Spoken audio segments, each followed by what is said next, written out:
Hey, what up? It's Tampa Brad, back at you with law number 45 of the 48 Laws of Power. And I'm bittersweet here because we're getting close to the end, which is amazing. We're about to wrap up. Anyways, it's been going on for a while. I'm getting super pumped about wrapping this up and moving on to a new book. But the last four laws that we have, 45, 46, 47, and 48, are some killers. So I don't want you to zone out. Lock in and take this one in because this is a powerful one. It's short, it's pretty simple, but it is a powerful one. It's one that you need to understand if you're going to be a person who is going to be leading others. A lot of these videos are only going to be relevant to you if you're in a leadership position. If you're not in a leadership position, A, why is that?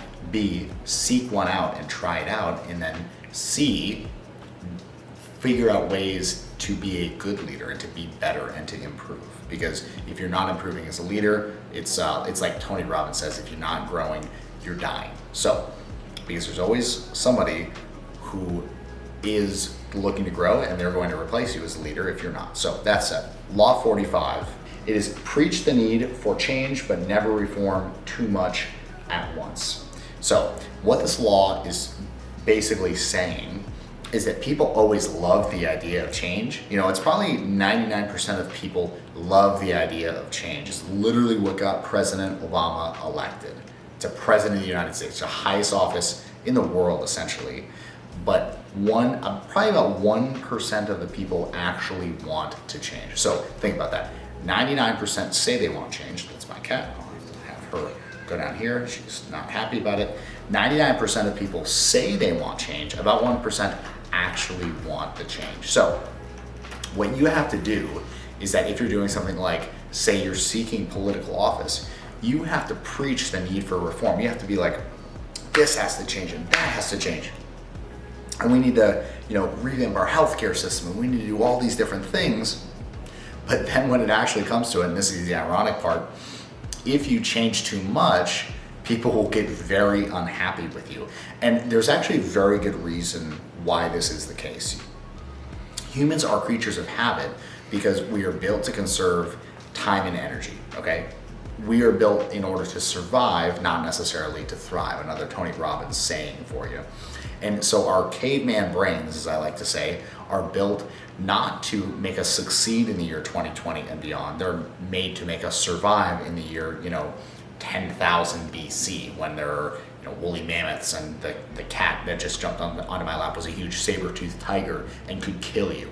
So since we're made for that, we're looking to do a similar set of routine activities every day that keep us safe, that allow us to reproduce, that allow us to get enough food and allow us to be sheltered, live out our lives, pass on our genes and our DNA, and be done with it. We're not made to build skyscrapers like the high-rise building I'm sitting in right now. We're not necessarily built to manufacture the camera that I'm speaking to you through right now. We're not made to build the chair that I'm sitting on right now. This is all layered on top of our, very basic primitive operating system.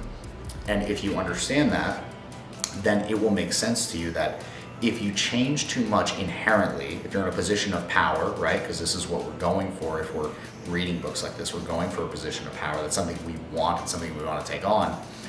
If you're in a position of power, but you change too much too quickly, you're upsetting people's routines and activities. And what that leads to is, in the words of Robert Greene, the way he puts it is, if you change too much, you leave a void that then needs to be filled, and the easiest way to fill it is with what you already know, and to actually create a counter change to the change that you wanted to implement.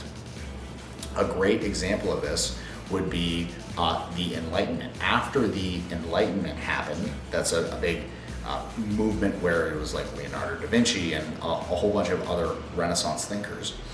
After that, there was actually a huge, basically counter-enlightenment that pushed people more towards religion and away from secularism. The Enlightenment was a very secularist movement, which means non-religious. And then after that, if you read history books, the next 50 to 100 years was a highly religious movement era, because it's like a pendulum that swings back and forth, and public opinions and people are like that. They can be like pendulums.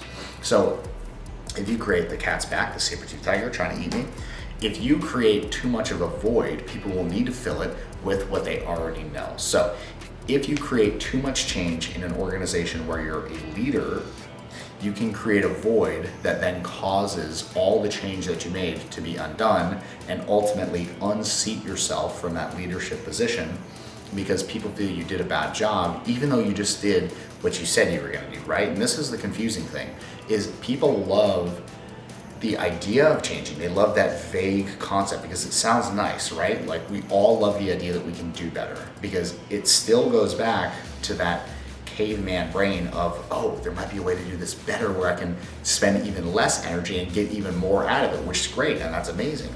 And I'm not saying we shouldn't do that. But then if you change things, changing a routine requires extra mental energy. If you're doing something that isn't an autopilot activity, like snapping my fingers, like let's say I try to change the way I snap my fingers, like I did it with my pinky instead of my middle finger, I can't do that. And it would take me more mental energy to develop those synapses to be able to do it with my pinky, whereas I can just do it with my middle finger and it's no big deal because those synapses are built. I don't have to expend extra energy in order to do it. It's on autopilot. When you take people out of that autopilot situation for the majority of their lives and you don't do it in tiny little incremental steps, it's very jarring and it requires a lot of extra mental energy and people don't like that. And we can be mad about it. We can say, oh, people are so lazy. They don't want to change, and we can get all butthurt about it. And you can do that. That's a valid choice. Plenty of people spend a lot of time doing that. But I find it a lot more useful to accept that that's the way that it is, that you have to market one way and operate another. And if you're gonna cry about that, then just don't cry to me about it. That's fine. Cry to someone who wants to cry with you.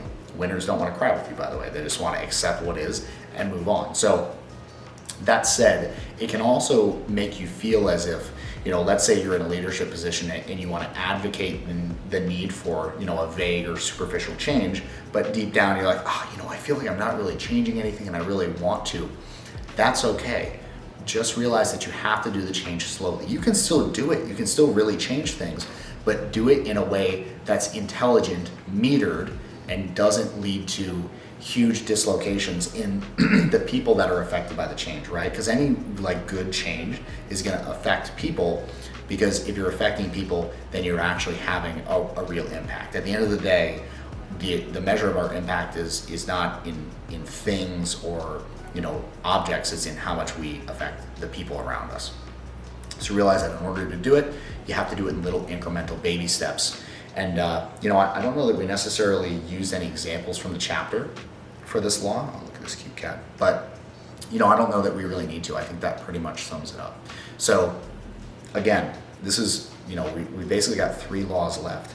If you are getting value out of these 45 videos about how to accumulate power, retain power, and seek out positions of power, if that's something that you're interested in, subscribe to the channel. It really does help me a lot to know that I'm bringing value via subscribers growing. That's a positive metric for me, and that has been happening. I'm very excited about it.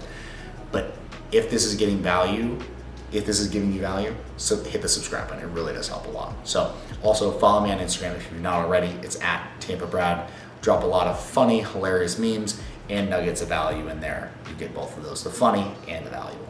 Thank you for watching. Law number 46 is coming at you very soon. Appreciate your attention. Talk to you very soon. Goodbye from my cat Garbage as well. That's from the office. Peace.